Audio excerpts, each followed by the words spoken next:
E o programa Sociedade Solidária, direto da ONG Brasil, conversa agora com o Thiago Massagardi, presidente da OCAS, uma entidade que atua junto ao público em situação de alta vulnerabilidade social, pessoas em situação de rua, pessoas desempregadas, como criar alternativas para eles. Primeiramente, eu agradeço em nome da LBV por você estar aqui no nosso stand para falar sobre esse tema tão importante. Eu que agradeço a presença e o convite de Bom, falar aqui. para começar, eu queria que você contasse então para a gente um pouco sobre o que é a OCAS e o trabalho que ela desenvolve, especialmente na cidade de São Paulo e nas outras regiões em que ela atua. Bom, Daniel, a OCAS ela é uma organização que trabalha com pessoas em situação de rua, em alta vulnerabilidade social e sem emprego. O projeto principal dela é a revista, que é escrita por voluntários e é vendida por essas pessoas em São Paulo e no Rio de Janeiro. E acaba sendo a fonte de renda, né, delas. Elas vendem a R$4 e acaba sendo lucro, uma oportunidade que ela tem de conseguir renda para sair efetivamente das ruas ou não ir para as ruas. Ela chega na sede, ela faz um cadastro, ela recebe 10 revistas que ela vai iniciar o trabalho dela e poder fazer o giro desse recurso. E depois ela volta na sede para retirar as revistas, ela compra a R$1 a revista e vende aos R$4, né? Ela recebe uma orientação, existe um manual de conduta também, o vendedor ele não pode estar sob efeito de drogas ou alcoolizado, ele tem que respeitar o público que ele está atendendo acima de tudo, existem pontos específicos onde cada um vai vender a revista, ele vai ser alocado naquele ponto em que foi dado para ele, ele vai ter que respeitar aquele ponto, e aí ele passa a vender e vai recebendo alguns treinamentos ao longo do tempo, à medida que ele vai se envolvendo com o projeto. E qual que é a proposta da revista em si? Ela também dialoga com essa realidade dos seus vendedores? Sim, né? A revista, na verdade, ela acaba sendo um elemento de contato com o vendedor, né? É lógico, além de gerar renda, que é muito importante, não adianta a gente querer falar só em questão social se está faltando dinheiro no bolso, né? Ele precisa pagar aluguel, ele precisa pagar a comida dele, mas a gente também faz um trabalho de levantar a autoestima dele, né? Então a revista é um processo e a partir dali ele começa a fazer uma série de oficinas, ele começa a escrever textos que vão para dentro da revista, por exemplo, fotografia, a gente monta exposições com o resultado das fotografias feitas pelos vendedores, então acaba sendo também um trabalho que a gente faz por trás da revista, né, para mexer com a autoestima dele, para que ele de fato possa buscar uma nova oportunidade. Como você avalia os resultados que essa iniciativa tem conseguido alcançar, especialmente junto a um público como esse, que é um público complexo de se trabalhar, como você mencionava mesmo, tem vários outros desafios relacionados a ele? A gente tem alguns casos de, por exemplo, profissionais que trabalhavam em frente, vendendo a revista em frente a uma livraria e acabaram sendo contratados pela livraria para trabalhar na loja.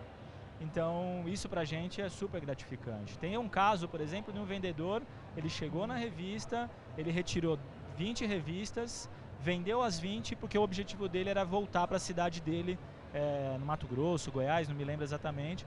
Então a gente cumpriu com o objetivo, né? Ele estava sem dinheiro aqui, ele queria voltar para a cidade dele, voltar para os familiares, então a gente cumpriu com o nosso papel. Então o cenário que a gente tem aí de público é muito difícil a gente entender, a gente tem que trabalhar individualmente cada um, como a gente vai fazer com que ele cumpra com o objetivo dele e seguir dali para frente, né? E como surgiu essa ideia de fazer uma revista dando visibilidade, especialmente para esse público que tantas vezes é marginalizado por outros setores da sociedade?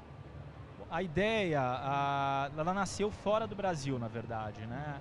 A OCAS foi inspirada numa experiência que acontece em Londres, com uma revista que chama The Big Issue. Então, o modelo de negócio funciona como é aqui no Brasil. Então, ele compra a revista por um valor e vende por 2x daquele valor, né? Então, pelo menos 50% do valor tem que ficar com o vendedor. Essa é a proposta do negócio. Então, a OCAS ela faz parte de uma rede internacional que existe em mais de 40 países, são 140 revistas que tem este modelo de negócio, né? Então, ela é uma experiência que veio de fora e surgiu há 11 anos atrás, com base na experiência da The Big Issue lá em Londres. Avaliando hoje, estamos às portas de um novo ano, quais seriam, na sua visão, os principais desafios e perspectivas de um projeto como esse para esse ano que nós vamos entrar, um ano que o Brasil também vai ocupar bastante espaço, né, no noticiário internacional? São muitos os desafios, mas eu acredito que para nossa causa é de fato conseguir o apoio de empresas e do cidadão, como doadores, né? Conseguir doadores para uma causa como essa, com população de rua, é muito difícil. Convencer as pessoas de que é importante abraçar a causa é bastante complexo, então o nosso desafio para esse e para os próximos anos, com certeza, é conseguir patrocínio para que a revista consiga se sustentar e não depender só da própria venda das revistas ou muitas vezes do trabalho voluntário, né? Bom, você mencionava que essa causa da população de rua ela é uma causa muitas vezes difícil de ser trabalhada, né? Que há um certo preconceito da sociedade com relação a esse público. E no seu caso, por exemplo, como você foi parar? Qual é o seu sentimento também de estar envolvido numa ação como essa? Olha, a gente que se apaixona pela causa, né, ou por causas, né, é difícil a gente explicar o porquê que a gente se envolve, né. Eu faço isso por uma questão de cidadania, né. Eu acredito que uma cidade sustentável, uma cidade justa, passe pela questão da moradia, passe pela questão dos moradores de rua, por exemplo, ou da periferia ter um planejamento adequado, né, e dar oportunidade para as pessoas é sem dúvida importante para que a gente tenha uma cidade justa. Então é o que me abraça, é o que me faz estar dentro da causa, né? O que a gente precisa entender é que é importante sim trabalhar.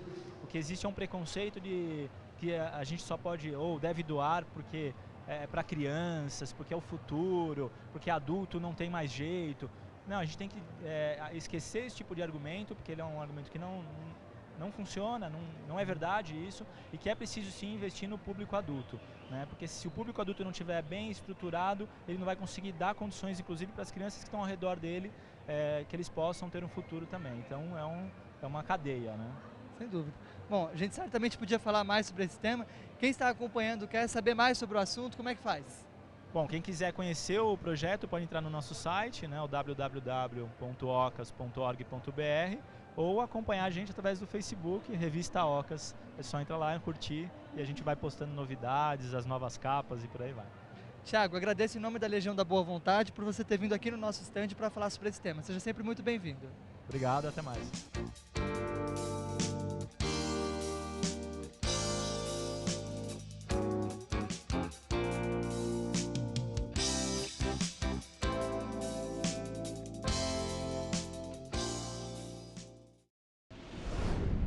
Você conferiu o trabalho da Ocas e essa foi apenas uma das centenas de entidades que apresentaram seus trabalhos na ONG Brasil 2013. O programa de hoje vai ficando por aqui, mas nas próximas edições você confere outras entrevistas que realizamos nesse importante evento no estande da Legião da Boa Vontade. A você o nosso muito obrigado pela audiência e até o próximo Sociedade Solidária.